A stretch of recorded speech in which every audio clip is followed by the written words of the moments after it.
Hello दोस्तों, आप सभी का स्वागत है हमारे YouTube चैनल पर।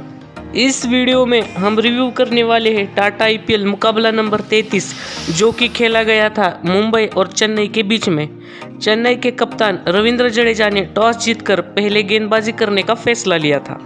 मुंबई इंडियंस के दोनों ओपनर जब मैदान पर बल्लेबाजी करने उतरे तो पहली ओवर में मुकेश चौधरी ने पहले रोहित शर्मा और बाद में ईशान किशन को बिना खाते खोले ही आउट कर पवेलियन वापस भेज दिया और बाद में अपनी अगली ही ओवर में मुकेश चौधरी ने मुंबई के और एक बल्लेबाज डीवॉल्ट ब्रेविस का भी विकेट लिया और मुंबई को पहली 3 ओवरों में ही 3 बड़े झटके दे दिए।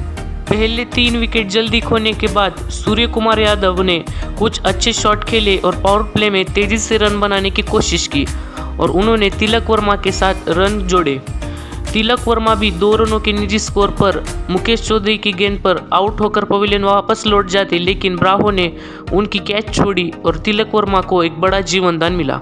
पहले 3 विकेट जल्दी खोने के बाद इन दोनों बल्लेबाजों ने अच्छी बल्लेबाजी की और पावर प्ले की आखिरी 3 ओवरों में अच्छे रन बटोरे। बाद में लग रहा था कि मुंबई के ये दोनों बल्लेबाज अच्छी पार्टनरशिप बनाएंगे और अपने टीम के लिए एक अच्छा स्कोर खड़ा करने में मदद करेंगे, लेकिन मिचेल सैंटनर की गेंद पर सूर्य कुमार यादव आउट होकर पवेलियन वापस लौट गए और इनकी ये पनप रही साझेदारी भी जल्दी ही टूट गई और अब मुंबई ने अपने पहले 4 विकेट बहुत जल्दी खो दिए थे और मैदान पर 2 युवा बल्लेबाज तिलक वर्मा और अपना डेब्यू कर रहे ऋतिक शौकीन बल्लेबाजी कर रहे थे। इन दोनों बल्लेबाजों ने मुंबई की टीम को एक राहत दिलाई और एक अच्छी पार्टनरशिप बनाई।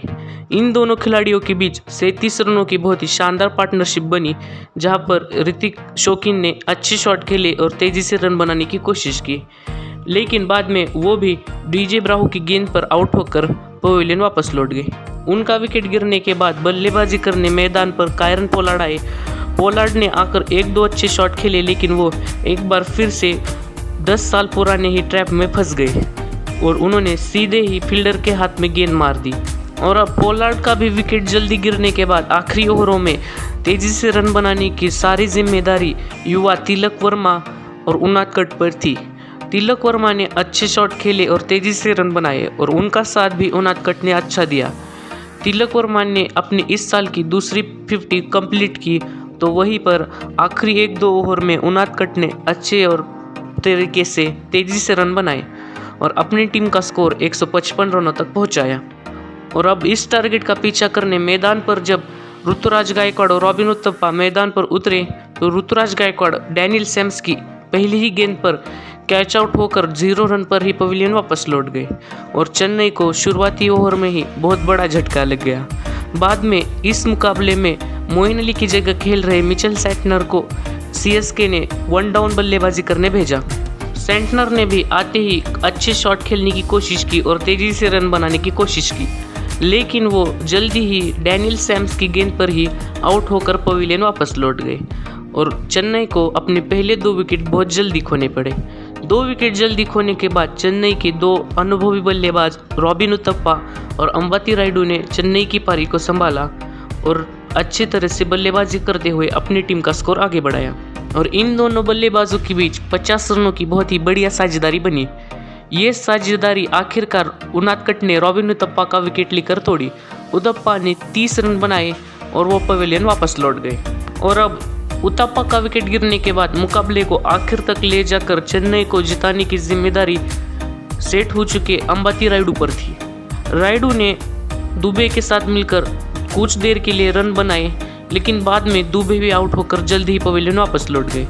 दुबे का विकेट गिरने के बाद भी थोड़ी ही देर बाद सेट हुए अंबती रायडू भी 40 रनों पर आउट होकर पवेलियन वापस लौट गए और चेन्नई बहुत बड़ी कठिनाइयों में फंस गया।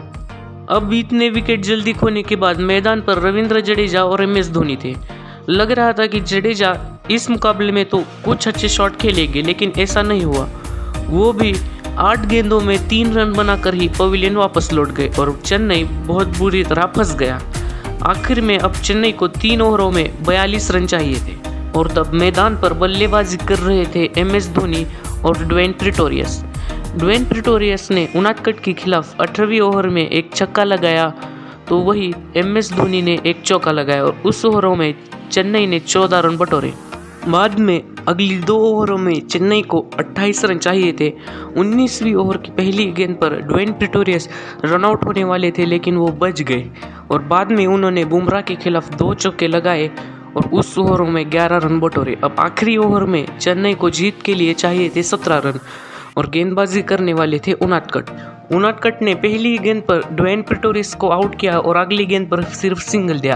अब आखिरी 4 गेंदों में 16 रन जीत के लिए चेन्नई को चाहिए थे और बल्लेबाजी कर रहे थे MS धोनी ने पहले तो सामने एक तेज तरार छक्का लगाया, बाद में स्लोअर शॉर्ट बॉल को पीछे की तरफ बाउंड्री लगाकर बाद में 2 रन लिए और अब आखिरी गेंद पर धोनी को 4 रन चाहिए थे और धोनी ने एक यॉर्कर आती हुई गेंद को बहुत ही अच्छे तरह से प्लेसमेंट करते हुए एक चौका लगाकर अपनी टीम को यह मुकाबला जिता दिया और एक बार उन्होंने साबित किया कि once a finisher always a finisher.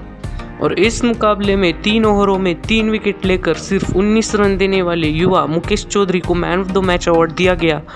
तो वही ये मुकाबला जीतकर अब चेन्नई इस साल 4 पॉइंट हासिल कर चुकी है और वो इस साल अभी भी टूर्नामेंट में जीवित है, लेकिन मुंबई अपना 7वां लगातार मुकाबला हारकर लगभग इस टूर्नामेंट से अब क्वालिफिकेशन से बाहर ही हो गया है। तो इस वीडियो में बस इतना ही। So like the video and subscribe to our channel.